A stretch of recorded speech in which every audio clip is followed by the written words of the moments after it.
Say, have you seen the carioca? It's not a foxtrot or a polka. It has a little bit of blue rhythm, a blue rhythm that sighs. It has a meter that is tricky, a bit of wicky wacky wicky.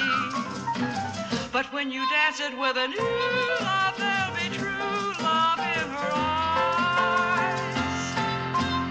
You'll dream of the new carioca. Its theme is a kiss and a sigh.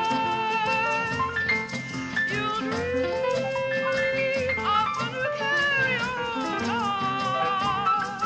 when music and lights are gone and we're saying goodbye.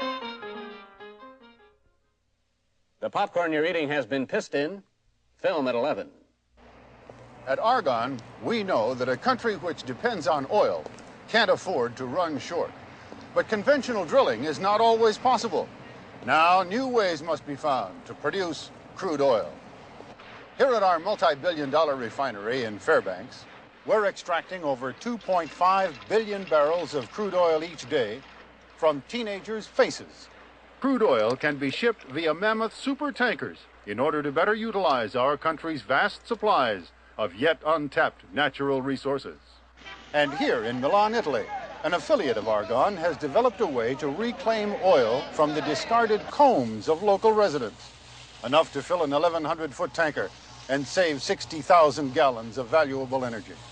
Back in the United States, we've developed a way to filter the oil from carry-out foods, an amount sufficient to supply the entire city of Oakland, California.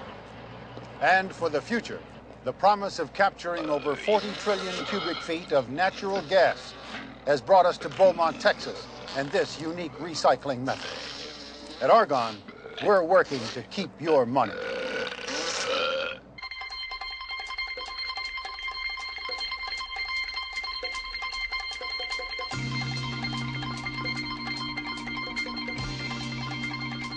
Good morning. Welcome to AM Today. I'm Barbara Duncan. I'm Frank Bowman. In our next segment, we'll see why school children are learning faster in Louisiana. Why trains are running slower in Vermont.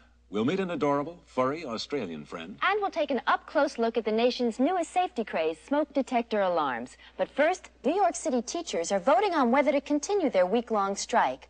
Ron Butler with local affiliate WILO is at the convention center now with a live minicam report. Ron, what's the situation there?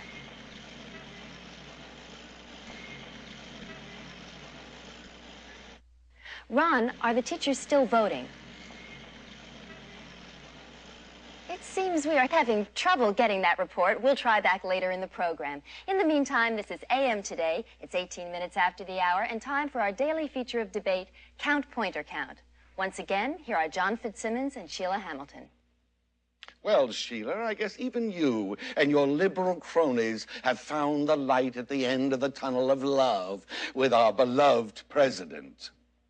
The intellectuals have been much agitated, and now, having gotten the presidency by exploiting the problems they themselves had manufactured, he has done his best to fuel their anxieties about him. Sheila, will you and your pack of bleeding heart liberals never learn that expanding welfare rolls only accelerate inflation and inevitably hurt most those they purport to help?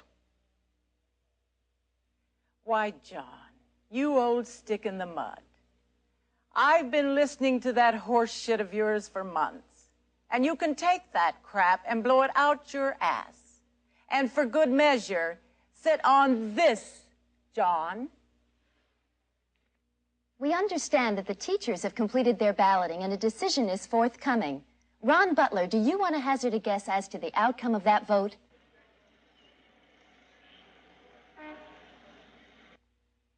It's 19 minutes after the hour, and now it's time for our daily feature, the Astrological Report. A quick reminder, these reports are not intended to foster a belief in astrology, but merely to support people who cannot take responsibility for their own lives. Joyce? If you're a Libra and you've been hesitant about making that big purchase, hold off for another couple of days. Don't forget, your moon is in Sagittarius. not the time for reckless spending. You Virgos can expect an untimely death or perhaps a tragic dismemberment for someone very close to you. Pisces, it's a good time to pull the plug on that machine that's been keeping your daughter alive for the past 6 months. If you're a Taurus, see your florist. And if you're a Gemini like me, well, you can expect the unexpected. I'm Joyce Wilson, your astro... Thank you, Joyce. With us today, Judy Morton from the San Diego Wild Animal Preserve. Now, Judy's been a guest on the show many times in the past. It's always been an absolutely delightful segment. Welcome, Judy. Hello. And what have you got for us today? Well, today I've brought an Australian gerbil. It's one of the few that we've been able to raise in captivity. He's tame, isn't he? He won't bite? Oh, no, he's real friendly. Okay. They're very lovable. His name is Oscar. Oh, hello, Oscar. Hello, Oscar. I'd like to get one of those for my kids. Oh, they would make great pets, except that they really do need a wild surrounding. Well, Oscar? Yes. Is absolutely irresistible. Now, I understand, Judy, that you've got another surprise for us. Yes, that's right, Frank. Now, this next fellow may not be small, but he certainly is cute. At least I think so. He's backstage right now. I have to go get him. Okay, go ahead and do that. Be right back. You know, this is always one of my favorite segments of the show because I never know quite what they're going to be bringing out here. Oh, look what they are bringing out here. Well, this Hello is there. Dino. Hello, Dino. Oh, my gosh, he is huge. Yes, but don't let Dino's looks fool you. He's really gentle as a lamb as a result of being raised in captivity. Well, that's why we're able to bring him out here. Is this a rare animal? Yes, it is, Frank. As a matter of fact, we're having trouble mating him. You mean you're having trouble finding a female for Dino? Well, no, not really. We've matched Dino up with several likely candidates on a number of occasions.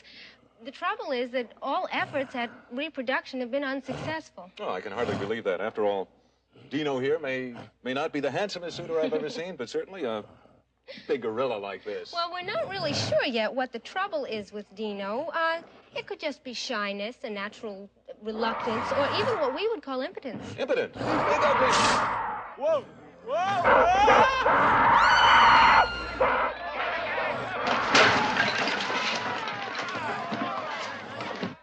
Okay, it's now 24 after the hour and time for a review of the morning's top story with Tom LeClaire.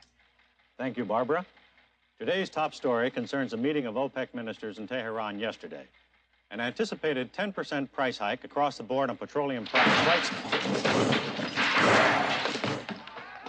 We've finally gotten through to Ron Butler at the convention center, and I'm told that our audio hookup is now operating.